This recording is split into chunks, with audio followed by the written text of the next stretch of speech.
आषाढीच्या पार्श्वभूमीवरती वारकरी मोठ्या प्रमाणामध्ये पंढरपूरमध्ये दाखल झालेले आहेत।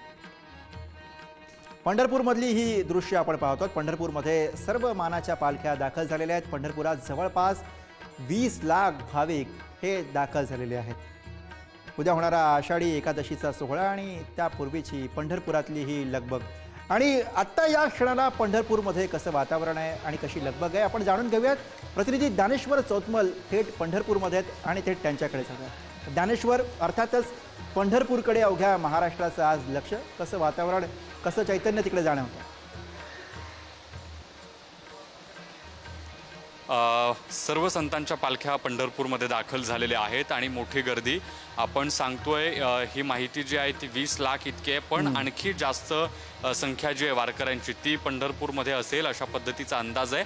आत्ता जर पंढरपुरातल्या वेगवेगळ्या ठिकाणी कशा पद्धतीनं भाविकांची गर्दी आहे हे जर दाखवायचं झालं तर पंढरपूरच्या पांडुरंगाचं दर्शन घेण्याच्यासाठी आपण पाहतोय की पश्चिम द्वाराच्या जवळची ही सगळी दृश्य आहेत।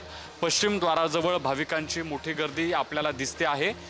20 लाखांपेक्षा जास्त भाविक राज्यभरातून, राज्याच्या बाहेरून देखील पंढरपुरात दाखल झालेले आहेत। सगळ्यात महत्त्वाचं म्हणजे की विठ्ठल रुक्मिणीच्या दर्शनाच्यासाठी पंढरपुरातल्या वेगवेगळ्या भागातलं जर आपण रात्रीचं चित्र बघितलं तर आपल्याला लक्षात येईल की कशा पद्धतीनं गर्दी पंढरपूरच्या रस्त्यांवरती आहे। कालिका देवी परिसरातली ही आत्ताची या स्क्रीनवरची आपण दृश्य पाहतो आहोत।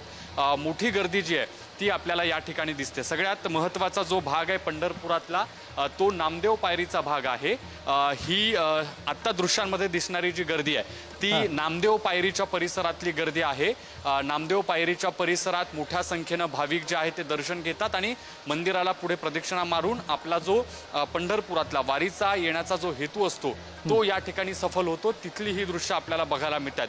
इतकंच नाही तर पंढरपुरातल्या वेगवेगळ्या भागात आपण जर बघितलं CCTVच्या माध्यमातून कशी सगळी वारकऱ्यांनी ही पंढरपूर नगरी फुलून गेलेली आहे। आणि सगळ्यात महत्त्वाचं म्हणजे पांडुरंगाचं पदस्पर्श दर्शन घेण्याचा सगळ्यांना जो मान मिळतो, जी संधी मिळते ती फार महत्त्वाची असते। आता ही जी आपण दृश्य दाखवतोय ती पंढरपुरातल्या मुख्य गाभाऱ्यातली आहेत, जिथे थेट दर्शन, पदस्पर्श दर्शन जे आहे ते भाविक घेताना आपल्याला बघायला मिळतात। अगदी अगदी अगदी ज्ञानेश्वर, अगदी अगदी धन्यवाद आपण पोहोचलेल्या सगळ्या दृश्यांसाठी। आणि